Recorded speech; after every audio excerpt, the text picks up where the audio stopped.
All right, for more, let's bring in our NHL analyst, Martin Biron. And Marty, the Lightning on the verge of elimination. Is the championship? I mean, I'm looking at this team, the talent, the goal. I know how much you admire Andrei Vasilevsky, but is the championship window in your mind maybe closing for this Tampa Bay Lightning team?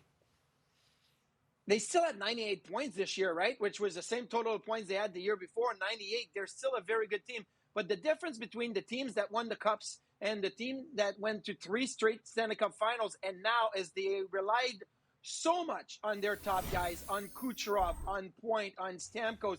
If these guys are on top of their game, they win. But if they just have an average to good game, they don't have the depth. They haven't recycled enough draft picks and players to be able to fill in the gaps right now.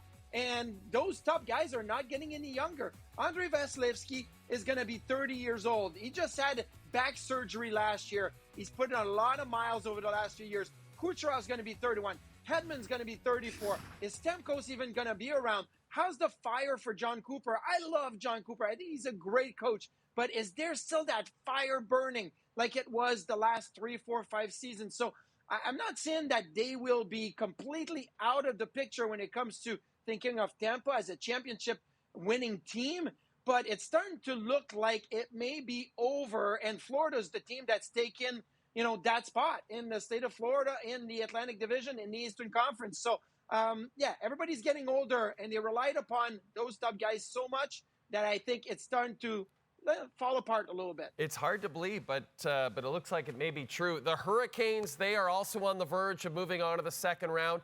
You look at the Islanders, and Marty, again, I love to ask you about the goaltenders. When you think of the Islanders and that Varlamov-Sorokin tandem, in your mind, you're like, wow, this is one of the best 1-2 punches in terms of goalies in the NHL. And yet, Patrick Roy has tried both goalies, and neither of them seems to be able to withstand this incredible Carolina offense, can they?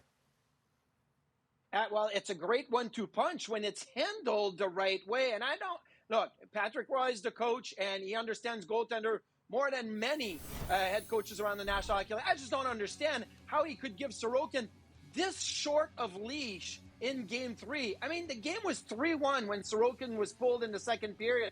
And I get it. It wasn't 3 fantastic goals.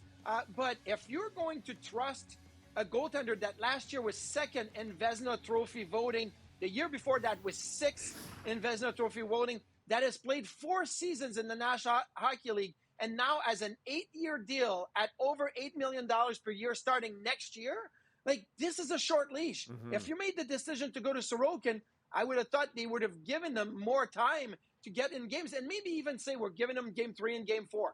Because you know what? We got to trust that he's going to get his game together. Short leash, Varlamov goes back in. He played well, but he lost the first 2 games. I think this is going to be very, very hard to recover. Even though I don't think the New York Islanders are not going to beat the Carolina Hurricanes, I'm looking at next year.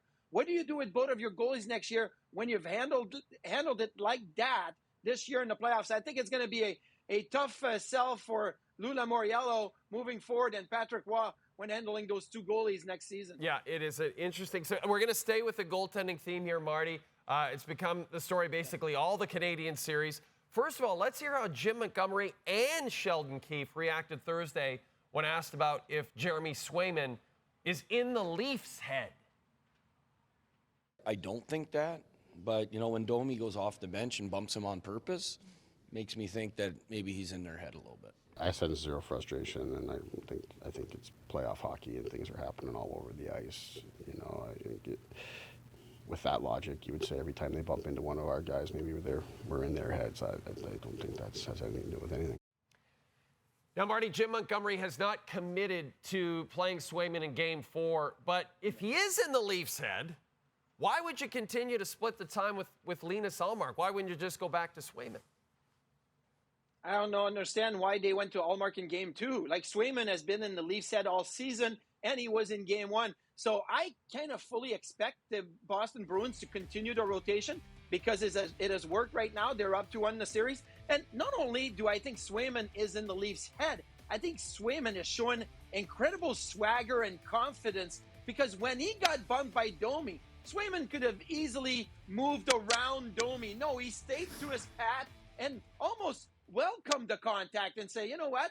bump me. I don't care. I'm going to be the guy that's going to make the saves, later in the game. And that game really turned at that moment. The emotions on the Boston Bruins bench really heightened at that moment. So, I don't understand why the Bruins are rotating goaltenders. And maybe the extra day between game 3 and game 4 is going to make them think like, okay, this is an opportunity here for the Boston Bruins to take a 3-1 lead in the series. And Jeremy Swayman is the guy to get it done.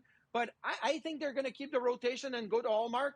And they feel confident enough that even if they lose game 4, they'll go back to Swayman with game 5 and be able to win the series. All right, let's go to the Vancouver Canucks. Rick Tocchet said on Monday that of all his players need to get going, need to step up. But do you believe, Marty, that the Canucks can win this series against Nashville with Casey DeSmith in the net for the Canucks? I think they can, but it's not going to be because Casey DeSmith is going to play like Thatcher Demko. It's because the forwards, the group of players in front of Casey DeSmith, are going to start scoring goals. This season, when DeSmith has been in the net in the regular season, they averaged 2.77 goals per game. When Demko was in the net, they averaged 3.37 goals per game. It's over a half a goal per game more. That's the confidence that the forwards and the group plays with when Demko is in net, and that's the lack of confidence maybe that they play with or not as comfortable with DeSmith. But DeSmith has been fine. The numbers this season defensively, goals against average and everything, were fine for DeSmith. The Vancouver Canucks are going to have to score more goals. They're going to have to play the exact same way they do when Demko's in net, as if DeSmith was in net. It's not going to be DeSmith stealing games like Demko can, but the offense has to wake up. That's how they will be able to win the series against the Nashville Predators. You got to score goals. Don't worry so much about the defense. That's not going to work against Nashville. Marty, who is your Vezina winner this year? My Vezina winner is Connor Hellebuyck. Who is yours? Okay, well, mine too. And reason I asked you that, Marty, is because I don't know a single person who doesn't have Connor Hellebuyck as their Vezina winner this year. And yet, in the first 2 games of this series against Colorado, and Marty, you've seen it, we have not seen the same Connor Hellebuyck at all. He's just not been this guy who, as you said, is going to win the Vezina Trophy this year for the 2nd time in his incredible career. Are you worried at all, Marty, from what you've seen about the play of Connor Hellebuyck so far in this series? No, I'm not worried because I have seen Connor Hellebuyck have a game or 2 stretch where it doesn't look great, but then he bounces right back, right? He gets back to practice. He gets back to video. He's very, very strict in his routine, right? His visualization, his preparation.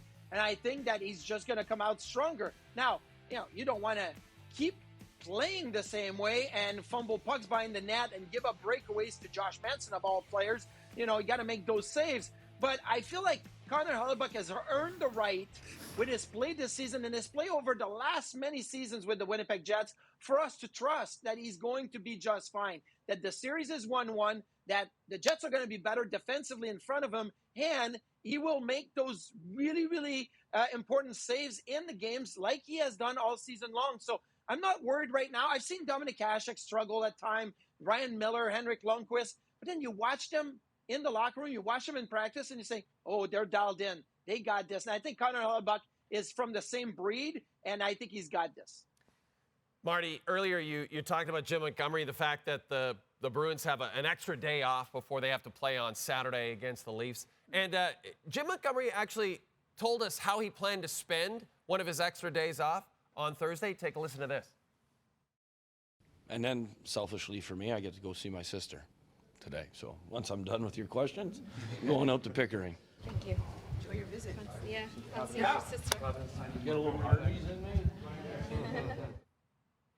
Get a little Harvey's in me. Get a little Harvey's in me. You can take the kid out of Pickering, but you can't take the Pickering out of the kid. I know every single Harvey's from Buffalo to Toronto on my way to the studio, on the way in and on the way out. So I know exactly where they are. Don't worry about it, Jay. I love it. I love it. So Marty's going to help Jim Montgomery with those Harvey's locations. In the meantime, Marty, thanks for joining us on the show. We appreciate it. Thank you.